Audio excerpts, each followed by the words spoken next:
Vacancy है Haryana police, पूरे हरियाणा के अंदर हरियाणा पुलिस है।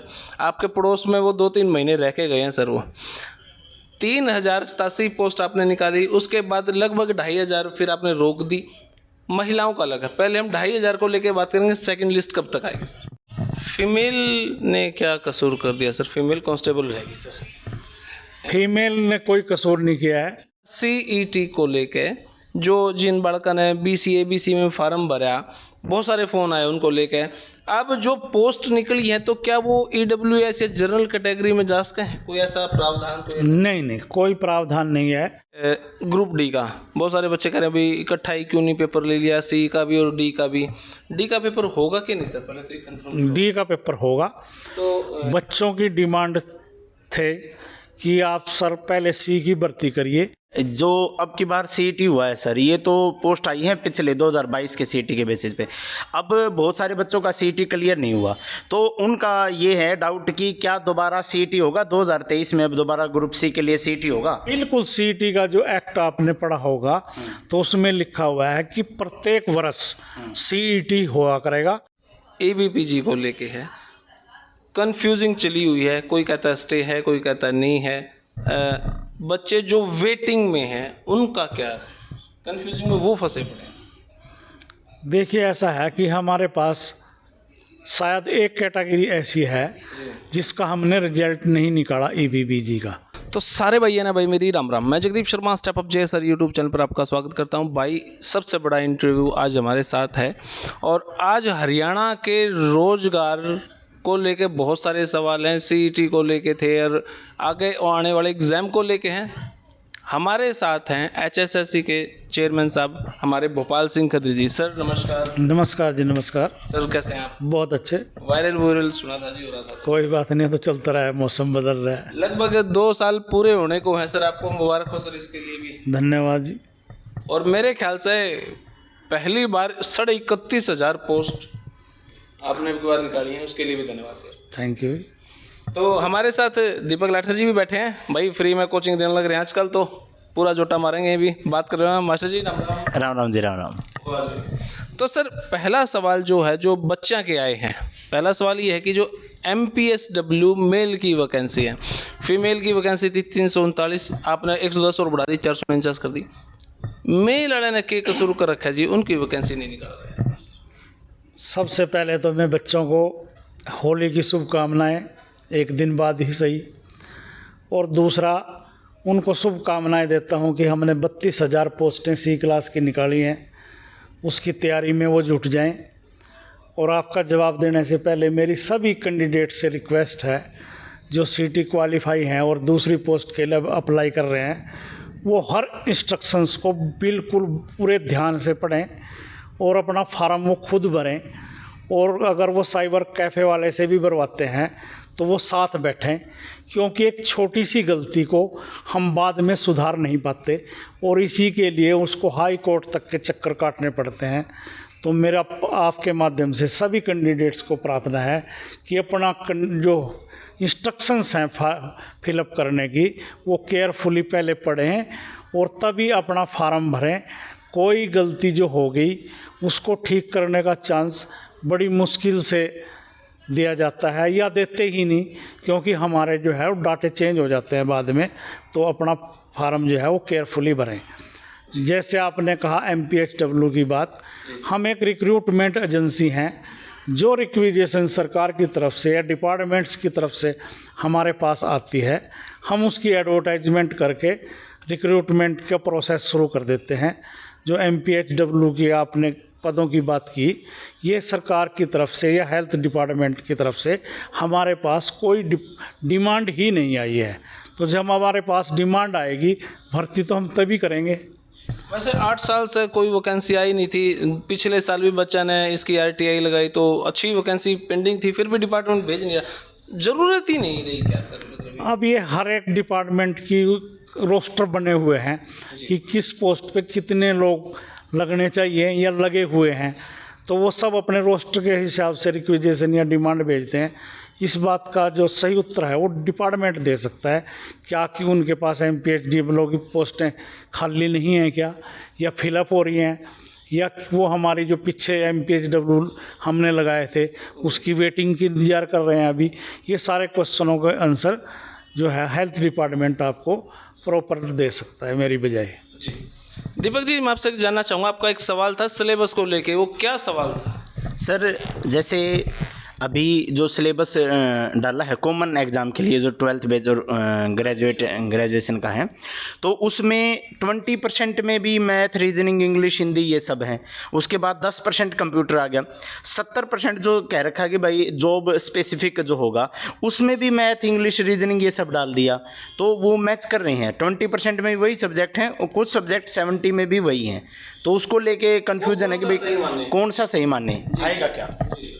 ये आपकी बात जब आपने हमारे से फ़ोन पे बात की थी, मैंने तभी इसकी जांच की थी। तो ये हमारे से क्लैरिकल मिस्टेक हुई है।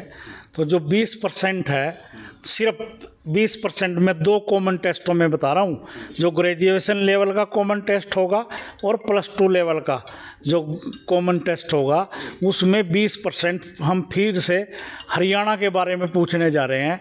और ये जो रीजनिंग, साइंस वगैरह लिखा गया हमारे से, ये हमारी कल क्लैरिकल मिस्टेक है। जो हमारा 70% अगला या 60% सिलेबस है, उसमें ये रीजनिंग, मैथ, साइंस ये सारी चीज़ें ये पूछी जाएंगी। जो 20% वाला पहला पोर्शन है वो सिर्फ हरियाणा से संबंधित रहेगा। ओके, ये तो फिर हरियाणा वालों के लिए खुशखबरी है जी। हाँ, ये 20% हरियाणा हो गया भाई, 70% अलग हो गया। तो एक ये जो नए सब्जेक्ट जोड़े हैं सर, जैसे rural marketing, disaster management, economy Haryana की, इन्वायरमेंट, तो इनका कितना वेटेज, जो नए सब्जेक्ट हैं इनको क्या कितना वेटेज रहेगा? ये हमने सारे 70% में बांटे हैं। और हम जो पेपर सेटर है या प्रिंटर है उसको बताएंगे कि आप इतने इतने क्वेश्चन लगभग उठा लें। हम ये चाहते हैं कि जो ग्राम लगने जा रहा है, पटवारी लगने जा रहा है, क्लर्क लगने जा रहा है, उसको हरियाणा के बारे में, जो इकोनॉमिक है हरियाणा की, ये की स्कीम्स हैं, क्या क्या स्कीमें हरियाणा में चल रहे हैं, धरातल पे वो उतारने वाला है कर्मचारी। तो हम ये चाहते हैं कि उसको हरियाणा से की जो स्कीम्स हैं, इकोनॉमी है हरियाणा की, वो ज़्यादा पता हो। और इस तरह का जो सिलेबस है, इसीलिए ये सोच के डाला है कि वो हर चीज़ में ये हो। एक क्लर्क है, क्लर्क में पास हो के तो आ गया, उसको एक लेटर भी लिखना होगा, DC को लिखना है, CS को लिखना है, कहीं लेटर लिखना, उसको पता ही नहीं होता, अक्षरों का ज्ञान ही नहीं होता उसको, ये ही नहीं पता होता प्रेषक कौन होता है, प्रेषित कौन होता है। तो ये ऐसे ऐसे शब्द भी पूछे जाएंगे कि ये शब्द क्या होते हैं, इनका अर्थ क्या है? हाँ, इसका अर्थ क्या है, आपके लेटर के संदर्भ में है, क्रमांक नंबर इस पे, तो ये क्या शब्द हैं इस तरह के, ताकि उसकी स्किल बाहर आए। जी। अच्छा सर, मैं ये जानना चाहूँगा कि मान लो कोई पोस्ट के अंदर 50 वैकेंसी हैं, आपने उसका 4 गुना 200 बुला लिए। सपोज करो उस वैकेंसी में 200 है ही नहीं, 150 हैं, तो क्या वो 50 कहीं और जुड़ जाएंगे या वो नेक्स्ट वैकेंसी की वेट में रहेंगे? नहीं, ऐसा नहीं है। हमने 4 गुना टेस्ट, स्क्रीनिंग टेस्ट लेने के लिए तो बुलाया ना। हमने पोस्टें तो 1 गुना है, मतलब मान जैसे आपने उदाहरण दिया कि 50 पोस्टें तो 50 है ना, हमने बुलाने 4 टाइम है, 200 बुलाने हैं। अगर हमारे पास 200 नहीं हो रहे किसी टेक्निकल पोस्ट के अगेंस्ट, 150 हो जाएंगे, 100 हो जाएंगे, 125 हो जाएंगे, 75 हो जाएंगे। हमारी पोस्टें तो 50 है ना, हमने तो पोस्टों से भरने से मतलब है। और ये ज़रूरी नहीं है कि कई बार ऐसा भी होता है कि उस पोस्ट के अगेंस्ट कोई कैंडिडेट ही अवेलेबल नहीं होता। पीछे देखा हमने कई कोचेज की उसमें कि पोस्टें 40 हैं कोच की और हमारे पास कैंडिडेट ही 10 हैं सिर्फ, तो हमने 10 जो एलिजिबल थे वो लगा लिए सर्विस पे। कई बार तो ये हुआ कि 10 कैंडिडेट थे, 10 में से 5 नॉट एलिजिबल हो गए और सिर्फ 5 ही पोस्टें भरी गई। तो हमारे पास तो जो उपलब्ध हैं उसी से तो हम पोस्ट भरेंगे। एक वैकेंसी है sir WPO, water pump operator, बहुत सारे बच्चों के मैसेज आए थे। तो पहले तो ये दिखा दी भाई ये जो है इनके लिए पोस्ट, बाद में ये हटा भी दी। कुछ जब पोस्टें पहले सरकार ने भेजी थी जी, और हमने जो वापस की थी सरकार की नीति के अनुसार कि आप 100 इकोनॉमिक और अपने जो रिक्रूटमेंट रूल हैं वो चेंज करके नए सिरे से हमारे पास पोस्टें भेजिए। तो जब दोबारा पोस्टें भेजी तो लगभग ऐसी 3000 पोस्टें थी कुल मिला के, जो हमारे पास नए सिरे से अब नहीं आई। और कुछ पोस्टें हमारे पास डिपार्टमेंट ने भेजने के बाद विड्रॉल कर ली कि हमारे रोस्टर के हिसाब से हमारे पास ये कर्मचारी पूरे हैं, यह अभी हमारे को ज़रूरत नहीं है। तो उन्होंने अपनी विड्रॉल भी की है, वापस भी मंगाई हैं पोस्टें। उनमें से ये एक पोस्ट ये है। ओके, तो भाई इस तरीके से बहुत सारी पोस्ट हो सकती होंगी जो पहले दिखाई जा सके हैं, और फिर बहुत सारी पोस्ट ऐसे हैं जो पहले दिखाई फिर वापस भी ले ली, और बहुत सारी ऐसी पोस्ट जो दिखाई नहीं वो बाद में डाली भी गई हैं। रिक्वायरमेंट के हिसाब से है, जिस तरीके से चलता है भाई उसी तरीके से। हालांकि WPA में किसी का कोई स्पेशल तो टारगेट किया नहीं गया, तो ये मामला भी समझा जाए। सर, एक वैकेंसी है हरियाणा पुलिस, पूरे हरियाणा के अंदर हरियाणा पुलिस है। आपके पड़ोस में वो 2-3 महीने रह के गए हैं सर। वो 3087 पोस्ट आपने निकाली, उसके बाद लगभग 2500 फिर आपने रोक दी। महिलाओं का अलग है, पहले हम 2500 को लेके बात करेंगे। सेकंड लिस्ट कब तक आएगी सर? देखिए ऐसा है, अरे अटक क्यों रही है अभी? नहीं कोई अटक नहीं रही है। जी सर। हम 4 लेवल पे जो कैंडिडेट का मिलान करते हैं। जी सर। कि वो जब एग्ज़ाम में उसने बायोमेट्रिक दी ज्वाइनिंग के टाइम पे, इसकी ज्वाइनिंग एक बार हमने बायोमेट्रिक कर चुके हैं मधुबन में, उसकी रिपोर्ट, और जो उसने एडमिट कार्ड पे अपने फ़ोटो लगाया, और एप्लीकेशन पे जब उसने फ़ोटो लगाया, और उसका एग्जामिन सेंटर पे हमने जो उसकी फ़ोटोग्राफी की या हमने उसकी वीडियोग्राफी की, इन चारों चीज़ों को मिलाते हैं, हम आपस में मिलान करते हैं। तो जैसा कि आपने बताया 3087 ऐसे कैंडिडेट थे जो हमारे चारों पैमानों पर मिलान हो रहा था। तो उनकी लिस्ट हमने पुलिस को भेज दी है, और 2000 जो कुछ लोग थे उनका हमने ये वो चारों पे खड़े नहीं उतर रहे थे, तो अगर कोई 2 पे खड़ा उतर गया, 3 पे खड़ा उतर गया, उसकी लिस्ट आज हमने DGP साहब को भेज दी है। और हमने एक प्रावधान और किया है कि हमने DGP साहब को एक पूछा है कि ये 3000 की जो सेकंड लिस्ट है, जो रिमेनिंग लिस्ट है, बच्चों में बड़ी उत्सुकता है कि हम तो बायोमेट्रिक भी होगी थी हमारी, तो हमने उनको कहा कि जब जिस दिन आप ज्वाइनिंग के लिए बुलाएंगे तो हमारे को इन्फॉर्म कर दें। आप सोमवार को बुला रहे हैं, मंगलवार को बुला रहे हैं, कल बुला रहे हैं, ताकि हमारी बायोमेट्रिक टीम एक बार फिर चली जाए। क्योंकि ये जो 2000 के कैंडिडेट हैं, इनमें हम 100% मिलान नहीं कर पाए अभी तक।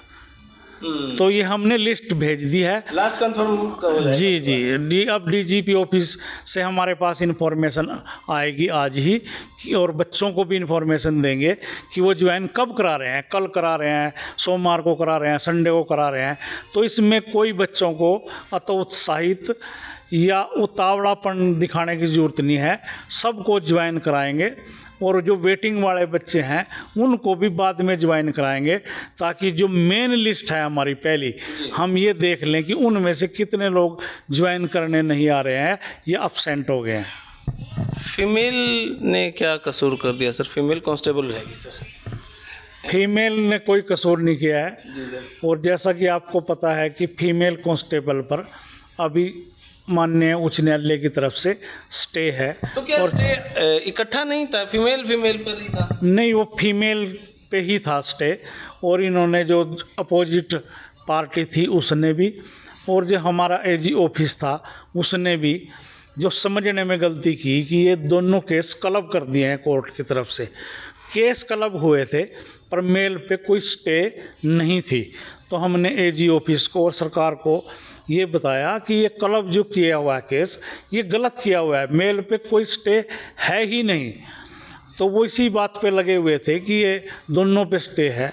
तो AG साहब ने रिपोर्ट दी कि सिर्फ फीमेल कैंडिडेट्स की ज्वाइनिंग पे रोक है, मेल पे नहीं है। ओके, तो भाई लेकिन ज्वाइनिंग हो तो जाएगी ना सर? बिल्कुल 100% ज्वाइनिंग हो जाएगी। 24 अप्रैल डेट लगी हुई है, और जो स्टैटिकल इंस्टीट्यूट की तरफ से आया था उसने समझाने का प्रयास किया जज साहब को, और 24 तारीख को हम एक और एक्सपर्ट भेज रहे हैं जो जज साहब को ये समझाएगा कि नॉर्मलाइजेशन क्या होता है और कैसे किया जाता है। जब ये जज साहब की समझ में आ जाएगा, और एक प्ली ये भी हो गया कि मेल जो है वो ज्वाइन हो गए हैं, शायद इससे भी थोड़ा सा उसको रिलीफ मिले फीमेल को कि उनकी भी ज्वाइनिंग हो जाए। होगी, बिल्कुल 100% होगी। देर आएंगे पर दुरुस्त आएंगे। तो भाई देर आएंगे दुरुस्त आएंगे और ज्वाइनिंग होएगी, बेबे थम बाट थम गणी टेंशन ना लो, होगा सारा काम। सर एक सवाल था CET को लेके, जो जिन बड़का ने BC में फार्म भरा, बहुत सारे फ़ोन आए उनको लेके। अब जो पोस्ट निकली है तो क्या वो EWS या जनरल कैटेगरी में जा सकते हैं? कोई ऐसा प्रावधान? नहीं, कोई प्रावधान नहीं है। सीटी में जिस कैंडिडेट ने जो अपने आप को दिखाया है, उसने जनरल दिखाया है, EWS दिखाया है, SC दिखाया है, BCB दिखाया है, BCA दिखाया है, एक्स सर्विसमैन दिखाया है, या ESP दिखाया है स्पोर्ट्स कोटे का, अब वो उसी कैटेगरी में रहेगा। और जिस कैटेगरी में वो सीटी में क्वालिफाई किया है, वो अगली पोस्ट के लिए भी उसी कैटेगरी में अप्लाई करे, वरना कंट्रोवर्सी पैदा हो जाएगी। एक तरफ तो वो सीटी में 38 नंबर लेके BC या 20 SC में क्वालिफाई कर गया है, और इस टाइम वो जनरल में भरेगा, शायद जनरल के स्कोर के बराबर उसका स्कोर भी ना हो, और वहाँ जाके वो आउट हो जाएगा। इसलिए मेरा वो प्रार्थना है बच्चों से कि वो अपनी कैटेगरी बिल्कुल भी स्टेज पे चेंज मत करें। तो भाई अपनी कैटेगरी बिल्कुल भी चेंज ना करें, और ध्यान रखें जैसे फार्म जहाँ भी, जैसे अभी सर ने बताया थोड़ी देर शुरुआत में ही, भाई अपने फार्म जहाँ भरवाओ गिलना बैठो और फिर फार्म भरवाओ, नो रिस्क पे ना छोड़ो। सर एक सवाल है ALM का लेके, लगभग 6,000 से ज़्यादा ही पोस्ट है, सबसे ज़्यादा वैकेंसी है इसके अंदर। इसमें किसी ने सवाल पूछा, भाई इलेक्ट्रिकल डिग्री वाले भी मान्य हैं या सिर्फ ITI वाले ही फार्म भर सकते हैं? नहीं, ITI हमारी जो है, या जो डिपार्टमेंट के रिक्रूटमेंट रूल हैं, उनकी वो मिनिमम असेंशियल क्वालिफिकेशन है। ओके। जो मिनिमम है उसका मतलब ये है कि आप मिनिमम तो कम से कम फुलफिल कर रहे हैं। जो हायर क्वालिफिकेशन है, अगर कोई बच्चा उसी स्ट्रीम से BTech है तो वो भी कंसीडर किया जाएगा, क्योंकि ये सरकार के रूल हैं कि हायर क्वालिफिकेशन को आप इग्नोर नहीं कर सकते। ये पहले बहुत मामला ALM में भी और दूसरी पोस्टों में उठ चुका है, और पूरे हरियाणा में 2 ग्रुप बन गए थे, एक हायर क्वालिफिकेशन वाला और एक सिर्फ ITI जिन्होंने की थी या पॉलिटेक्निक जिन्होंने की थी। तो ये रूल हैं, निश्चित है, एक्ट में है ये सरकार के, कि हायर क्वालिफिकेशन को इग्नोर नहीं किया जा सकता। वो उसकी मर्जी है, अगर वो हायर क्वालिफिकेशन रखते हुए भी निश्चित पोस्ट पे आना चाहते हैं तो हम रोक थोड़ी सकते हैं। अब PhD बच्चे PN लग गए हैं, MPhil बच्चे लॉ ग्रेजुएट PN लग गए हैं, उसका फंडामेंटल राइट है, वो मौलिक अधिकार है। वो तो अपनी स्वेच्छा से ही उसने, अगर वो छोड़े कि मेरा स्टेटस नहीं है तो वो अपनी स्वेच्छा से कर सकता है, हम उसको रोक नहीं सकते। एक सर CET को लेके बार बार प्रश्न पूछ रहे हैं लोग, क्या ये क्वालिफाइंग नेचर का हो जाए, करवा दीजिए, हो जाए करवा दीजिए, चेयरमैन साहब से बात कर लो, हमारा क्वालिफाइंग नेचर हो जाएगा। 3.5 लाख बच्चे हैं जिनका भविष्य है। अगर ये पॉलिसी मैटर है, मैं कई बार कह चुका हूँ, और कुछ मेरी मर्यादाएं हैं, कुछ मैं जो कहना चाहता हूँ वो भी मैं नहीं कह सकता। तो अभी तक तो जो CET का ड्राफ्ट है सरकार की तरफ से, उसमें 4 टाइम का ही प्रावधान है। ये मामला कोर्ट के विचाराधीन भी है, आगे क्या होता है वो मैं नहीं कह सकता। मगर अभी जो हरियाणा कर्मचारी आयोग है वो सरकार का जो ड्राफ्ट है उसको मानने के लिए बाध्य है, और वो अभी तक क्वालिफाइंग नेचर का नहीं है, वो 4 टाइम ही है। ओके। तो भाई अभी क्वालिफाइंग नेचर का नहीं हो सकता, वो सिर्फ 4 गुना का ही है। एक सवाल आता है सर, विमुक्त जाति या टपरीवास, वो कहते हैं भाई हमें 5 नंबर मिलने चाहिए थे लेकिन अब मिल नहीं रहे हैं। नहीं, सरकार ने जो विमुक्त जाति और ये था टपरीवास था, उसकी एक बिल्कुल क्लैरिफाई कर दिया अपने नोटिस में कि जो डीनोटिफाई लोग हैं उनको नंबर मिलेंगे अगर वो SC BC में नहीं हैं। तो आप 2 बेनिफिट नहीं उठा सकते, तो या तो आप SC हैं या BC हैं, और सिर्फ हरियाणा में 2 कास्टें हैं ऐसी जो SC, नॉन SC और नॉन BC हैं और वो डी नोटिफाई है। एक तो उनमें तगे हैं और एक कास्ट और है, मेरे अभी ध्यान नहीं है। सिर्फ हरियाणा में वो 2 कास्टें हैं ऐसी जो जनरल कैटेगरी की हैं और डी नोटिफाई हैं। सिर्फ उन कैटेगरी, उन्हीं कास्टों को नंबर मिलेंगे, क्योंकि पूरी तरह से सरकार ने ये स्पष्ट कर दिया है कि अगर डी नोटिफाई SC और BC भी है तो SC और BC के आरक्षण में जाएगा, उसको एक्स्ट्रा मार्क नहीं मिलेंगे। आपने और आपके माध्यम से मेरा उन बच्चों से प्रार्थना भी है कि इस तरह का वो क्लेम भी ना करें, क्योंकि हम उनको बाद में नॉट एलिजिबल करेंगे तो ऐसी नौबत ही ना आए। तो वो अभी क्लेम ही ना करें 5 नंबर का, अगर वो उन 2 कास्टों में नहीं है। सर सवाल आता है ग्रुप डी का। बहुत सारे बच्चे कह रहे हैं भाई इकट्ठा ही क्यों नहीं पेपर ले लिया, C का भी और D का भी। D का पेपर होगा कि नहीं सर, पहले तो एक कंफर्म। D का पेपर होगा। तो बच्चों की डिमांड थे कि आप सर पहले C की भर्ती करिए और D की भर्ती बाद में करिए, क्योंकि कुछ बच्चे अगर D में सेलेक्ट हो जाते हैं और C में भी सेलेक्ट हो जाते हैं तो वो छोड़ के चले जाते हैं, और जो सरकार का पर्पज है पोस्टें भरने का वो भी कहीं ना कहीं ख़त्म हो जाता है। और सरकार की भी मंशा है कि हम C की भर्ती पहले करें और D की बाद में करें। जितने मैक्सिमम लोग C में भर्ती हो जाएं ठीक है, वरना जो लोग D में क्वालिफाई होंगे, 12,000 पोस्टें हमारे पास आ गई हैं, 15,000 लोगों से हम कंसेंट मांगेंगे कि अब आइए बताइए कि आप D में लगना चाहते हो या नहीं लगना चाहते हो। तो दीपक जी आपका सवाल। सर एक तो बहुत बहुत धन्यवाद HSSC का जी, उन्होंने अब की बार जो C के पेपर हैं उनको टाइम से पहले 2-3 महीने लगभग अभी हैं अपने डाल दिया है सबकी एग्ज़ाम डेट। तो मैं ये कहना चाहूँगा सर, जैसे ग्रुप D का होगा तो उसका भी कम से कम 2.5-3 महीने पहले हमें डेट मिले, ताकि बच्चे थोड़ा सीरियस होकर तैयारी कर सकें। क्योंकि पहले जो डेट आती हैं सर वो 20-25 दिन पहले ही आती हैं, और बच्चे उसमें फिर इतना, अब जैसे डाला है अब की बार कैलेंडर डाल दिया है तो ये बहुत अच्छा है सर। तो रिक्वेस्ट है कि ग्रुप D में भी पहले इसी तरीके से किया जाए। सर हर बार बच्चे कहते हैं कि इस तरीके का एक कैलेंडर क्यों नहीं जारी किया जाए। हमने C क्लास का कैलेंडर जारी कर दिया है और वो शायद जुलाई तक हमारा समाप्त होगा। और मैं ये कहना चाहता हूँ बच्चों को कि हमारा जो अगस्त और सितंबर में D का एग्ज़ाम मान के चलें, वो इससे पहले नहीं हो रहा है। C का हमने कैलेंडर भी जारी कर दिया है, सिलेबस भी जारी कर दिया है, और हरियाणा के इतिहास में हरियाणा स्टाफ सिलेक्शन कमीशन ने अब की बार जो बच्चों की मांग थी कैलेंडर की और सिलेबस की, वो उनकी सुविधा को देखते हुए, अपनी सुविधा को देखते हुए और ट्रांसपेरेंसी ले आने के लिए वो अब की बार क्लियर की है। और हम चाहते हैं कि जो जिस पोस्ट का जो एक्सपर्ट है वही लगे, जैसे JE है, स्टाफ नर्स है। स्टाफ नर्स से अभी तक हम जनरल नॉलेज पूछ रहे थे, हम ये भी नहीं पूछ रहे थे कि उसने मरीज को अटेंड कैसे करना है, उसका जो सिलेबस है उसने जो पढ़ा है, बच्चे वो अपनी डिग्रियां जो उन्होंने पढ़ी थी अब वो उठा लें दोबारा से, क्योंकि लगभग 60 से 70% सिलेबस का ही पूछा जाएगा। एक जो अब की बार CET हुआ है सर, ये तो पोस्ट आई है पिछले 2022 के CET के बेसिस पे।